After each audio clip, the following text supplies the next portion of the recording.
All right, NFL fans, welcome back to another episode of the NFL Whip Around. I'm Jeff Hartman, joined as always by Coach Kevin Smith, the recently retired teacher, but coach. Like I see this news on Twitter that you're stepping down as the head coach, right? Yeah, You're not going to be the Ocean City Red Raiders head coach anymore. Do you want to explain yourself? that is correct. I've jumped in both feet into this fans first venture, and I want to really give myself an opportunity to do the best I can with it. But being out of the building, it would present some challenges as a head coach. There's just stuff that on the day to day you have to manage that. And we have a guy in the building, our defensive coordinator, who's already been approved as the next head coach, and he'll do a great job. And honestly, I'm happy to have that stuff off my plate, not have to deal with administration, not have to deal with parents. It's a bit of a relief, to be quite honest. But you're not stepping down from coaching, correct? No, nope. You're just going to be the OC. Still going to run the offense, and still going to get to do all the fun stuff, go to the clinics and do those things. So, all right, so very good. And speaking of your you're jumping headfirst into the fans first stuff. You will be on assignment this week. Really exciting. You're going to be representing Fans First Sports Network at the NFL Scouting Combine. Coach, are you excited? I'm so excited. I just am curious as to the spectacle of it all. I mean, like it just it's become a phenomenon in this country where people watch it on television, and it's now really sort of the unofficial kickoff of the next football season.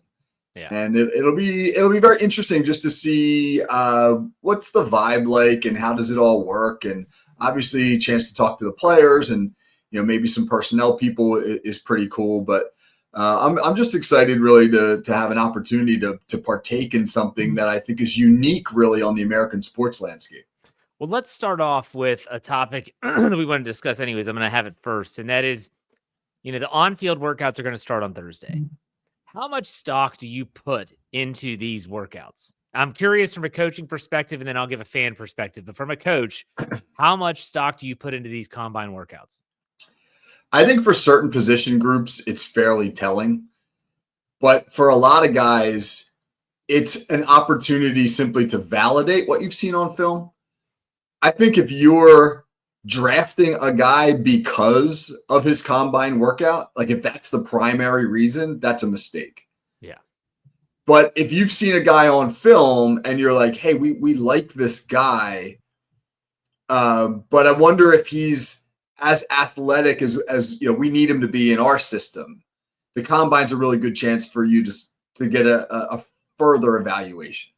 Okay, so you're saying that, in your opinion, the combine can validate your previous thoughts. Would a combine workout, let's say you're watching film of a player and it's his entire college film, it's not just last season, and you've got some hesitation, could a combine workout push him into draftable status, or is it still the tape doesn't lie? I think when you get to the back end of the draft, yes. But we've seen some big mistakes made near the top of the draft where so-called workout warriors had their stock rise dramatically, and then ultimately their NFL production didn't match where they were selected. So if you've got a guy that you think might be an undrafted free agent and does a great job at the combine, or maybe he's a guy you had on the back of your board in like the 6th or 7th round, and then it does a great job at the combine, and you might see some value in taking him a little bit sooner. I think that that's justifiable. I also think that there are guys who can validate themselves in negative ways. So maybe there's a guy who doesn't necessarily have a reputation as having the greatest work ethic, and now he shows up at the combine not in fabulous shape, and you say to yourself, he does some good things on film, but this is a huge red flag for us. Do you think that for an NFL organizational standpoint, the meetings are almost equally, if not more significant than the workouts themselves? Absolutely. That's the opportunity to really see what a guy knows, get him on the whiteboard, see how they conduct themselves, what's their level of preparedness.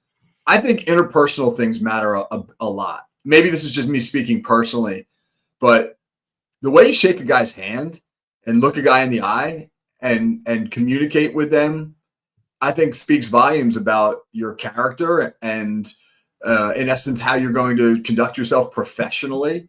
This is a job interview, man. It's the most unique job fair imaginable. Yeah. And who would go to a job fair and like kind of blow your employers off or not be totally respected? But guys have done this at the combine. You know, they've like showed up with like a lackadaisical attitude, and that would be a huge turnoff for me. There's the famous story that Deion Sanders told when he was entering the draft out of Florida State, and the Giants wanted him to study this big playbook prior to their meeting. And he goes, "When do you all draft?" And they said, "We have like the 9th or 10th pick." And he throws it on the desk, says, "I'm not going to be around when you guys draft anyway." So he just walks out. Well, there are outliers. You know, Deion was an outlier for sure. I just think about this combine. And I want to ask you a follow up here. So many players have done so much stuff to. I mean, you think about when Kenny Pickett came into the league and the knock on his hand size. The dude wore like a brace at night to help stretch his hand. So when he got to the combine, it measured maybe a little bit larger than what it was. I don't even know. There's guys that go to specific track coaches to work on their 40-yard dash time and getting out of their stance and staying low. I can't help from a fan's perspective think, what the hell are we doing? If you go to a track coach and the track coach is going to help, trim your time down, I get why you're doing it. But from a football perspective, when is a wide receiver ever going to put their hand in the dirt and get a start like that in a football game? The answer is never. So I do see the value in it, but let me ask you this follow-up, because now you have the NFL scouting combine and all the metrics that they'll get there. And we'll talk about how some players choose what they do and what they don't do. Then you're going to have your pro day metrics. Do you weigh one over the other? Well, first of all, let me say this. When you audition for a job, yes, very rarely does the audition look like the job. That's right? I think about true. 30 years of teaching. I sat in on a lot of teachers applying for jobs where they had to teach us a model lesson. And the hula hoops that they would jump through in those model lessons, they would have 14 activities prepared for a 40-minute class. They'd be up there juggling bowling balls, and I would be like, there's no way you're going to use any of this if you actually become a real teacher. But you have to check these boxes that your employer wants checked. So if you're a wide receiver and you run a 4.6 40, that's an unchecked box. It may not be a true reflection of your speed on the field, your game speed, but a bad 40 can really reduce your draft stock. Whether that's fair or not, obviously debatable, but unfortunately that's just what it is. Shouldn't they make it more football-like, though, and say you're not going to have your hands down like you're starting a sprint in a track meet? And instead, you should start from a standing position, because if you're a receiver, that's how you're going to start your route. I mean, I guess we're nitpicking here, but still, when you think about the comparison of the pro day numbers and the combine numbers, do you put more stock in one over the other?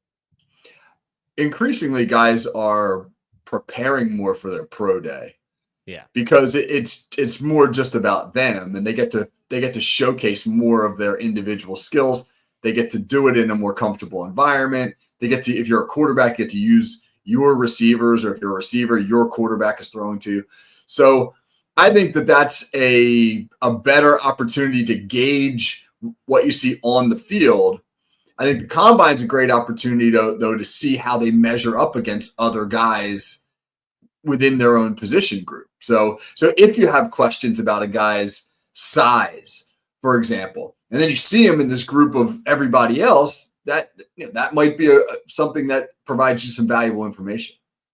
And there's pressure involved. There's probably a lot less pressure at a pro day. Yes, there's going to be coaches and GMs there, and the media is going to be there, especially when you get to the big schools like Georgia and the SEC schools, Alabama. But still, when you're at the combine, like you're competing against everyone, which always brings up the fact, and I want to talk about this next, players that choose not to work out or not to do something. So in this case, Shedeur Sanders, the quarterback from Colorado, Deion, who we just previously mentioned, his son, he will not work out in Indianapolis. He's going there and he'll interview, Before we talk about Shadur specifically, what do you think about players that aren't injured but say, I'm not going to do X, Y, or Z?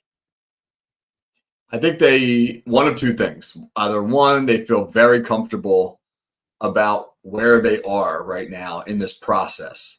And they feel like they don't necessarily need to open any more eyes. And that showing up at the combine can only hurt them. Like if you're Shador Sanders right now, there's only 2 slam dunk first round quarterbacks in this draft. Maybe more than 2 will go, but there's only 2 guys that everybody's like, hey, these are the first 2 quarterbacks. It's Cam Ward, Shador Sanders, and then the field.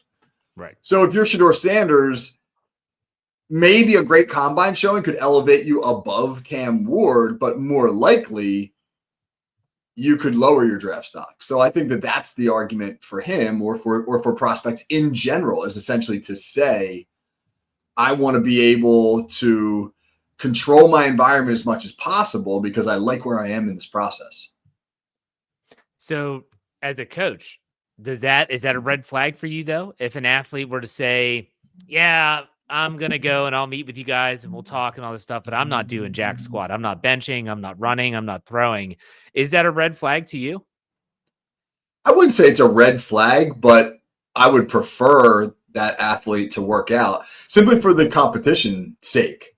Like I would, as a coach, I would want guys to say, yeah, I trust myself. I believe in myself to be able to produce well at the combine and to be able to. I'm going to bet on myself. I'm going to bet on my own ability here. I would want that for a player. But again, if you're just one of 2 QBs being talked about as a first round guy, you feel pretty comfortable that that you're in that conversation, and why should you do extra? Now, you might not know the answer to this, and I certainly don't. Is Cam Ward throwing at the combine? I believe he is. He's on the list of. Now, if I'm Shadur Sanders and Cam Ward is throwing at the combine, I am thinking I need to throw as well. Because if I want to be the first quarterback off the board, if he's going to go out there, and let's be honest, the quarterback drills they run are not really. I mean, you're throwing to receivers that are uncovered. Like there's no defense. You're literally just throwing to spots. I would be tending to think myself, I need to get out there and prove that I'm equal or better than this guy. I don't know. I get both sides of that coin, but I just think that sometimes players would say, I'm not doing this. Now they're injured, if they have a lingering ankle issue, and so I'm not going to run at the combine. Totally makes sense. Why would you run when you're injured? But if there's nothing wrong, like there's something about there's something about Shadur Sanders for me as a fan that says, well, why wouldn't you just go throw? Like you're just, again, coach, you would agree. These drills are not complex. They're not difficult. It's throw a deep post, throw the in route. I don't know. There's something that bothers me about it. I don't know why. I think the interesting thing with Shador Sanders is what's behind all this. Is he trying to essentially manipulate where he goes? Maybe he doesn't want to go first overall because that means you're going to Tennessee. And I can't imagine that Dion would want his son landing in Tennessee. Not a sexy destination NFL-wise at all, as opposed to Vegas, which comes with a lot of perks, so to speak. You're going to get a lot of attention in Vegas. New York, the Giants, I think they draft 3rd. I mean, or they second one, 3rd maybe. But maybe he wants him to go to a big market. Maybe he wants him to go to a franchise that is going to shine a brighter spotlight on him. So I don't know. Shador Sanders is a guy that would bring me some pause if I were considering drafting him because of everything that comes with it. There's some baggage there for sure. Now, something you alluded to earlier, next topic on our show, is that when you talked about the combine results, do they matter? You said it really depends on the position. So is there one position group or are there certain position groups that stand out where you're like, you know what? A lot of this might be just a sham, but for this position in these drills, they matter. What positions and what drills are those for you? I think the 2 groups where you can get the best read on them at the combine are wide receiver and defensive back. Now, while the defensive backs are not actually covering wide receivers, so much of what they're doing is going to translate to what they do on Sundays. The hip movement, the change of direction, their ability to backpedal, all that stuff. They'll be doing all of that unimpeded on Sundays, meaning like they're going to be doing it against another individual, but there's not going to be somebody physically engaged with them the way that linemen, linebackers are, etc. And wide receivers very much so, because you get a really good read on their route running ability, their hands, their fluidity, all that stuff. So those are the groups where I think it really kind of like you want to be paying really close attention. The other groups, I think it's like we were saying earlier in the show, it's a good chance to validate. But if some defensive lineman does great in a 3-cone drill, all right, fine. But is that going to like trump what you saw on film of that guy? I mean, they're not getting blocked by anybody, right? That's the stuff that I think this is a little bit for the derogatory group that wants to call this the underwear Olympics. That I think for the linemen, that's a little bit more true. So in other words, it almost sounds like in terms of importance and the results being the part of the importance, like you work from the perimeter in, the further out, the cornerbacks, wide receivers. You could probably even throw tight ends into that. Like Brock Bowers had a great combine last year, and that turned out to be, it played out the way we thought it would. So, all right, that's really interesting because, well, what about the explosive metrics? Because now we get into the fact that I have a fitness background, and some of these metrics are very interesting for me to see. Like the explosive metrics, we're talking whether you want to talk bench press reps, standing broad jump. You talk about the vertical. How much do you weigh those in compared to football-like drills? Well, I think with something like the broad jump, I like that as a metric because that mimics a football movement. Right. I mean, every movement in football essentially begins with you putting force into the ground and exploding from that point forward. So the jumping, whether it's the broad jump, the high jump, there's some value there. The bench press, I mean, unless you're embarrassing, like unless like you can't bench 225, or like you're a defensive lineman and you get like 6 reps, then I don't know, man. Is there much to read in to the notion of a dude who hits it 19 times versus a guy who hits it 30 times? I don't know. The bench press is the worst possible measure of your overall strength on a football field, because if you ever have to bench press somebody off of you while you're lying down on the ground, that's a bad thing. You've gotten pancakes, Yeah, but you did 25 reps. Exactly. Exactly. If I can pancake 25 straight times, I'll get the dude off me every time. So, but the power clean, man, that would be a hell of a gauge, but that's a little more dangerous. There's a little bit more of a chance for injury. But you want to mimic football strength. That's exactly what a football movement is, man. Force into the ground, explosion up. But you're never going to see the power clean at the combine.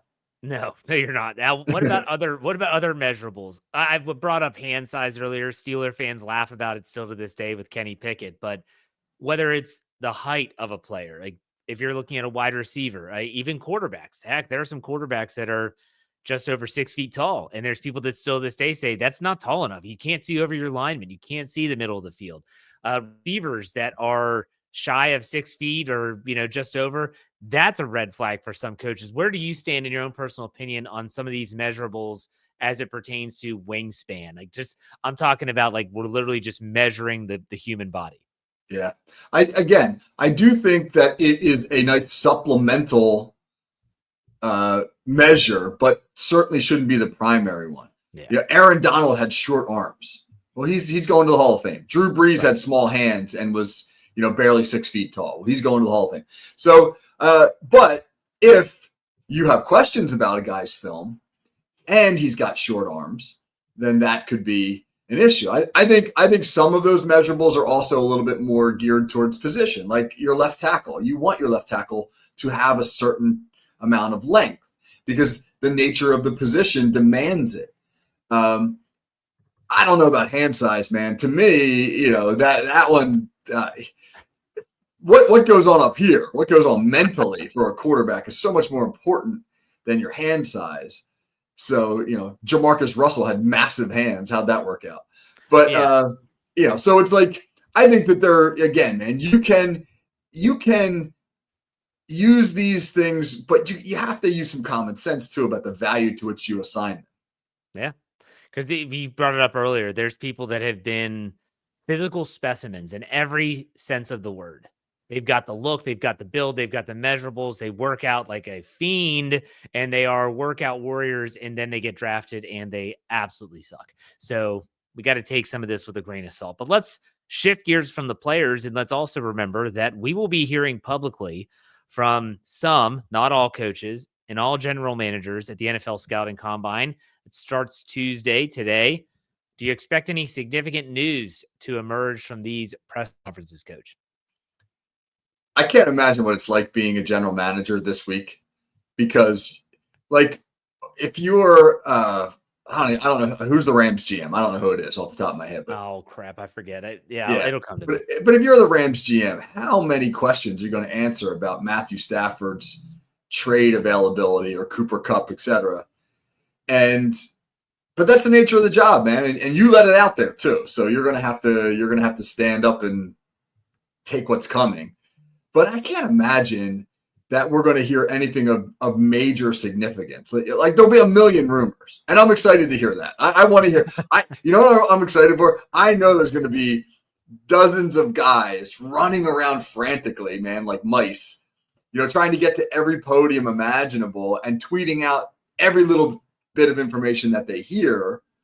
And then sometimes these things become stories. Like somebody might hear from somebody else that Myles Garrett's getting traded to the Raiders, and then that gets tweeted out, and then all of a sudden, this is how like the Steelers calling Jacksonville about Trevor Lawrence rumors happen. So it's going to be a massive rumor mill. I mean, if I were an NFL executive, I would be very, very, very careful with what I say, simply because of the headaches that can be caused if what you say is interpreted differently than it's meant.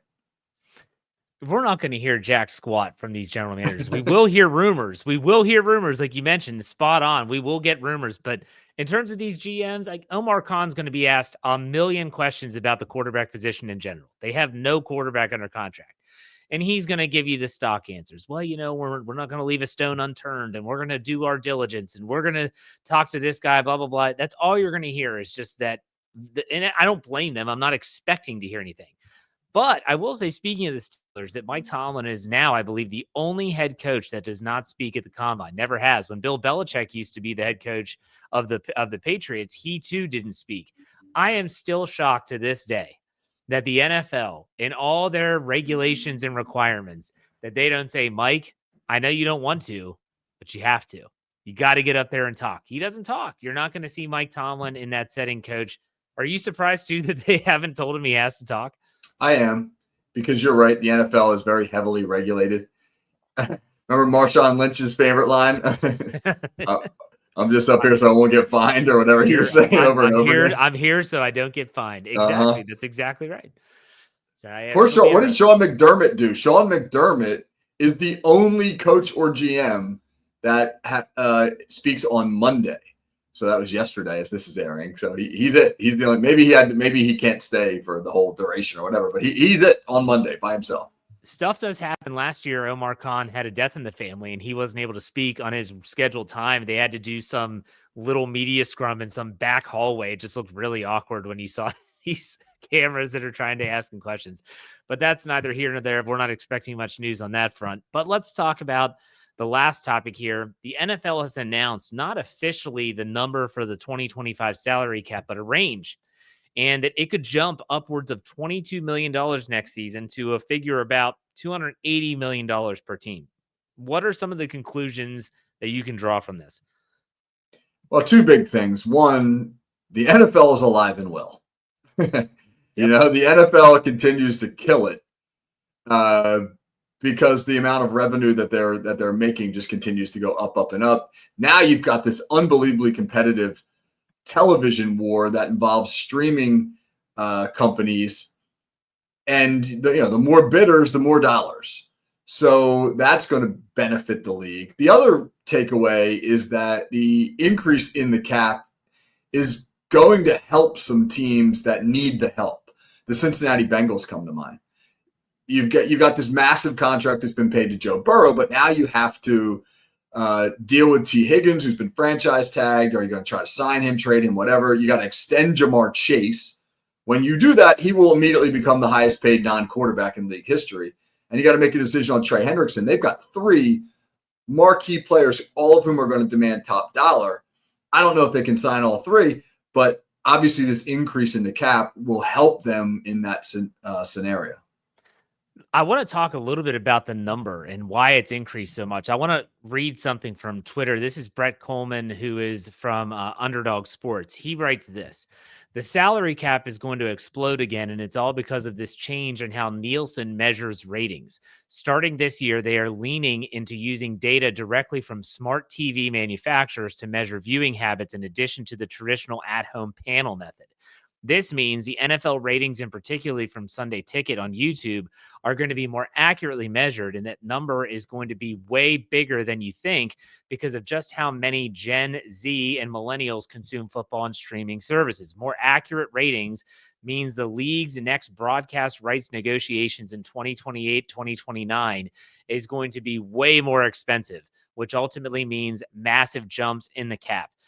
And then he continues, if I'm a GM, that means next year or maybe even this year, I can sign some truly outrageously backloaded deals with a ton of funny money that all slams home in 2030 and not even care about the math. Coach, what are your thoughts on that? It's a new world, man. It's a new reality.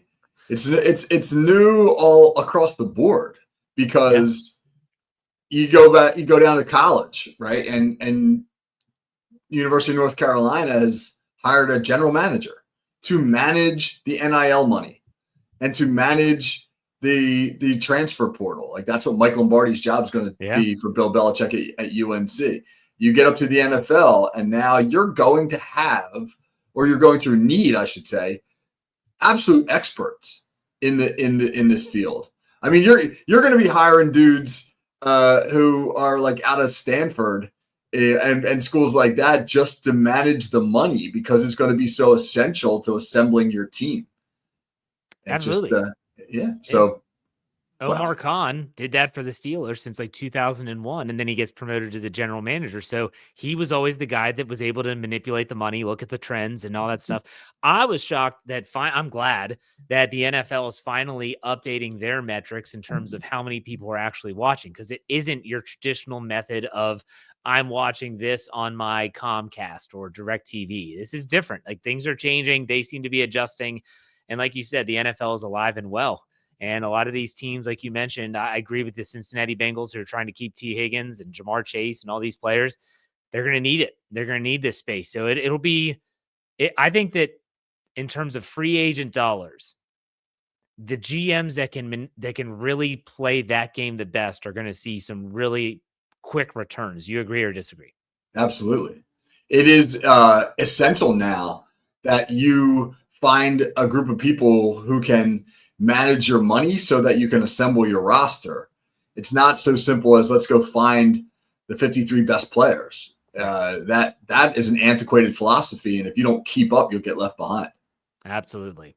So once that's made official, the NFL salary cap number, that's when we'll have actual official numbers in terms of how much cap space each team has. We'll talk about that here on the show.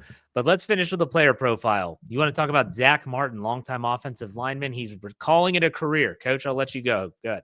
Yeah, Zach Martin's just one of those guys that probably won't get enough accolades for the career that he just turned in. I mean, 11 seasons in the league. He was first team All-Pro, not Pro Bowl, All-Pro 7 times. He was first team All-Pro as a rookie. I mean, he was just a fixture on that Dallas line for a long time. And if you're a Dallas fan, it's hard not to feel like you wasted a great career. That you get a guy like Zach Martin, he should be the centerpiece of a championship line. And they had some good lines in Dallas, but they just, for whatever reason, man, whether it's Jerry Jones's meddling or some poor coaching hires or whatever it might be, man, they just couldn't get over the hump. You feel bad for a guy like Zach Martin because he was such a pro's pro, and he's probably going to go to the Hall of Fame. But also you look at if you're from a Cowboys perspective and you just say, like, you don't get a guy like that very often, and to squander it, my gosh, they didn't even get past the divisional round. To squander it, shame on them. I think that's the worst part, is when you said he didn't even get past the divisional round, because really winning a Super Bowl is tough. That's not easy. And so you always have these players that have played for a really long time. They played at a high level. They have a Hall of Fame credentials. But the one thing that escapes him is a Super Bowl. And Zach Martin's not the only one that falls into that category. Sadly, it looks like maybe Cam Hayward could fall into that category for the Steeler fans out there listening. Great guy, awesome individual, but man, just the team, the organization couldn't get it together. But he had a hell of a career. So Zach Martin, good on you, calling it a career. I'll tell you what, to switch subjects, Coach, I'm excited to see some of your content coming up from the scouting combine. You'll be heading out, correct me if I'm wrong, Thursday. So you'll be there all day Friday and Saturday, correct? Yep, all day Friday, Saturday. I'm gonna get as much valuable content up on my Twitter and over to Jeff to put up on Fans First as I can, and I'll do video recaps at the end of every day and try to get some good interviews that I can put up. I'll be quite honest, man. I don't know exactly what to expect, and that makes it exciting. Yeah. Hopefully this will be the start of a great tradition here at FFSN. Absolutely. So we'll definitely be talking about your experience next week on the Whip Round. But in the meantime, Coach, thanks for your time. Hey, be safe traveling out there, and we'll talk next week. Take it easy.